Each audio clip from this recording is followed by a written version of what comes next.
Hi friends, welcome back to my channel. ఇవాల్టి special crispy చెక్క గారెలు. ఈ పద్ధతిలో చేస్తే మీరు ఎప్పుడు చేసినా క్రిస్పీగా క్రంచీగా వస్తాయి. ఈ చెక్కల్లోనే చాలా విధానాలు ఉన్నాయి. వాటిలోనే నేను ఒకటి చూపించబోతున్నాను. ఇక్కడ నేను 1 కేజీ బియ్యం పిండితో చెక్కలు చేస్తున్నాను. ఇవి రేషన్ బియ్యంతో టేస్ట్ బాగా వస్తాయండి. ముందుగా బియ్యం పిండిని వేపుకోవాలి. ఇలా పిండిని వేపుకోవటం వల్ల చెక్కలు కరకరలాడుతూ భలే వస్తాయి. 5 మినిట్స్ స్టవ్ లో ఫ్లేమ్లో పెట్టుకొని పిండిని అటు ఇటు తిప్పుకుంటూ వేపుకోవాలి. పిండి చల్లారేలోపు ఒక మిక్సీ జార్ తీసుకొని 1/2 కప్పు ధనియాలు వేసుకోండి. ఇందులో ధనియాలు వేసుకోవడం వల్ల టేస్ట్ చాలా బాగుంటుంది. మీ కారానికి తగ్గట్టు పచ్చిమిర్చిని కూడా వేసుకోండి. వెల్లుల్లి రెబ్బలు పొట్టు తీసుకొని వేసుకోండి. వీటిని ఇప్పుడు కచ్చా పచ్చాగా గ్రైండ్ చేసుకోవాలి. మరీ మెత్తకు కూడా గ్రైండ్ చేయొద్దు. ఇలా కచ్చా పచ్చాగా ఉంటే సరిపోతుంది.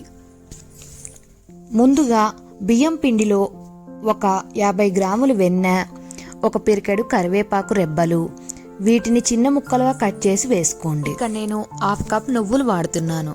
పిండిని కలుపుకుంటూ కొంచెం కొంచెం వేసుకుంటూ పిండి మొత్తం కలిసేలా కలుపుకోవాలి.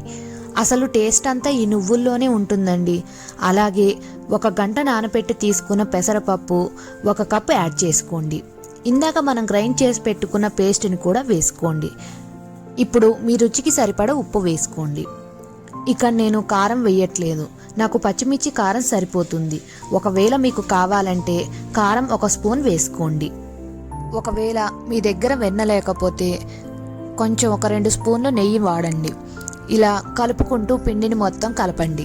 ఇలా కలిపాక ఈ పిండిని ఒకసారి టేస్ట్ చేసి ఉప్పు సరిపోయిందో లేదో చూసి వాటర్ పోసుకుంటూ పిండిని కలపండి. పిండి కలపటానికి గోరువెచ్చని నీళ్లు తీసుకొని కొంచెం కొంచెం పోస్తూ బాగా కలుపుకోండి. ఇలా మెత్తగా కలిపి మూత పెట్టి 10 నిమిషాలు పక్కన పెట్టుకోవాలి. తర్వాత కొద్దిగా పిండిని తీసుకొని మిగతా పిండి ఆరిపోకుండా మళ్ళీ మూత పెట్టాలి. ఇలా మనకి కావాల్సిన సైజులో ఉండలు చేసి పెట్టుకోవాలి. ఇప్పుడు పూరీ ప్రెస్ తీసుకొని ఇలా కవర్ని పెట్టి ఉండల్ని ఆయిల్లో డిప్ చేసుకుంటూ పిండి ముద్దని పెట్టి ప్రెస్ చేస్తే ఇలా రౌండ్గా వస్తాయి. మరీ ఎక్కువగా నొక్కితే బాగా పల్చగా అయిపోయి నూనెలో వేయడానికి ఇవి మన చేతికి రావు. ఇప్పుడు సరిపడా ఆయిల్ తీసుకొని హీట్ చేసుకోవాలి. ఆయిల్ హీట్ అయిందో లేదో ఇలా చిన్న పిండి ముద్దని వేసుకొని చూసుకోవాలి. ఇక్కడ ఆయిల్ బాగా హీట్ అయ్యింది. ఇప్పుడు చేసిన చెక్కల్ని ఒక్కొక్కటిగా వేసుకుంటూ 2 వైపులా తిప్పుకుంటూ మంచి కలర్ వచ్చే వరకు కాల్చుకోండి. ఇలా అన్ని చెక్కల్ని చేసుకోండి.